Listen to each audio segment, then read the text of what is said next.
Well, here goes Aqua Lake Zone Act 2. Well, let's see what this looks... Oh, brilliant. I'm underwater. And yes, you can drown. Mario doesn't drown. Anyways, as you can see on the right there, that's the only speed shoe power-up in this game. And that's removed in the Game Gear version. It's not the easiest thing to get to either. Alright, going down this slope. Now this is a beginner's track. If I didn't know to stick to the left here, look where I'd land. Right on them spikes.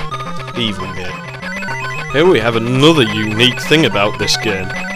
These little air bubbles are strong enough to carry Sonic around, and you can roughly control where he goes, but you can never stop him going upwards. But you can slow him down, speed him up, and move him left and right.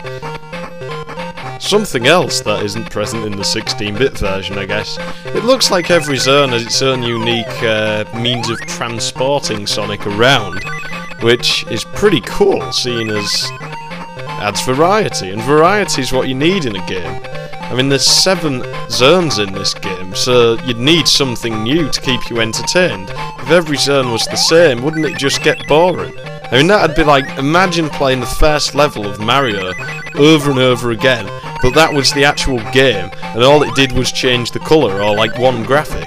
You'd get bored of it, and that's why it's good to have, like, you know, every act have something unique.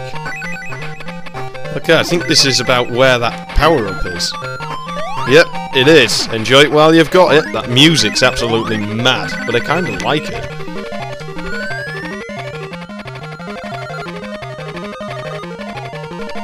Just keep holding left while you're in this little tunnel thing, and you're guaranteed to get a Chaos Emerald. Then when you come out, just let go of the controller, you know, when you're going back through there, and it'll send you somewhere where you can get a 1-up, and then you come out, and carry on with the level. For the record, I absolutely hate this bit. I mean, look at that! It's horrible. And all I can do is just keep trying and trying. I don't think it's possible for most people to do this first go. I used to be able to get up there, like, you know, without hitting anything. But I'm out of practice a little, I'm playing on a capture card, and it's damn near impossible. I guess it figures that as I'm heading for the halfway point, the game should get harder. But this is really hard. I hate to think what it's like on the Game Gear, having only played it on there once and not got up to that level on there. But look, imagine when I run out of rings. I die. And obviously everything respawns, so this is probably one of the toughest things in the game, I feel. The boss on Act 3 is relatively easy. It's just some circus freak seal who thinks he's clever. He just blows his nose up or something, but he will do that if you try and jump on him when he's not. And you just pop him. I mean, it's not like he was doing any harm. I think he only probably wanted to play. But Sonic likes to kill things that haven't done him any harm at all, obviously. So that's what you have to do. Greenhills Zone. Yeah, I'm sure someone was smoking green. Well, anyways, the tune for this was reused for Sonic's CD, but I prefer this version myself, but maybe that's just because I like 8-bit noises. Obviously, it just kinda looks and feels a hell of a lot like Green Hill, and it looks nice enough. To be honest, it's a pretty easy zone, except for, I think, the third act where you have to jump across all of these dodgy little springboards, but you can't see them coming. See, it's just guesswork. The boss? Well, it's a challenge. It's even harder on the Game Gear.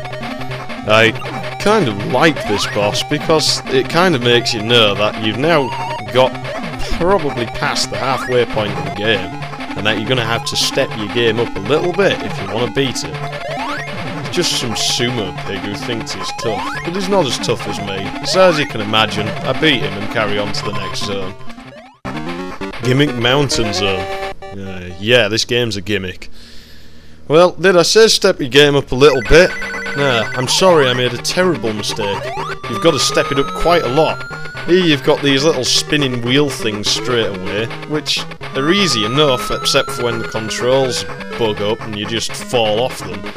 The Master System's probably the only console I've ever had the problem of the controls being too responsive on. Seriously, you just go anywhere near the buttons on it, and it thinks you've pressed it. as you can see, I'm not very good at these. I've never got the hang of them. I really like the music on this zone. By now, the game's starting to play cruel tricks on you.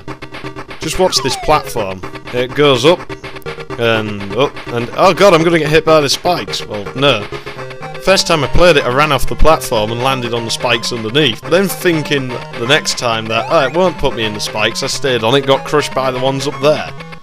So, the game starts to play these little tricks. Oh god, I'm gonna hit those? No. So, you know, tries to outsmart you. I guess Aspect had a thing for pigs, and this boss is just pretty simple. He crashes into the wall or whatever, his spikes go in, you hit him, he blows up. Then you carry on to the next zone, which is my favourite zone in the entire game. Scramble, 8-bit mess zone. I love the music for this zone. It looks cool as well, so it's definitely my favourite zone for the entire game. Look, those little Koopas are back for this zone. I guess they were running out of enemies by now. But I love these pipes. I mean, they're better than the ones in Chemical Plant Zone. I mean, up to now, they look pretty simple. Now, those little exploding things remind me of the things out of Commander Keen. But anyways, yeah, they're kind of like... It's insane.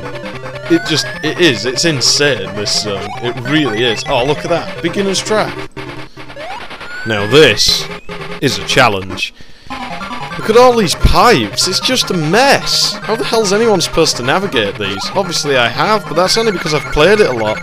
If you ever get on this game and play this level, really have a look at that, because it's just mad, and you probably will not get it first time round. The second act's even more insane. Then we come to the third act, which pretty much is just the route to the boss. My god, my eyes hurt. I feel sick. Oh well, never mind. Here he is, Mecha Sonic, or Silver Sonic, depending on which version of the game you're on. And believe me, all this music and stuff, the whole game, it all runs faster and more insane on the NTSC version. Stupid PAL regions. Anyway, you blow him up, and if you've not got all the emeralds, the game ends. If you have got all the emeralds, he drops the last one. And we go to Eggman's epic base. Yeah, this is going to be epic. Whoa, Crystal Egg Zone. I bet it's epic. It's...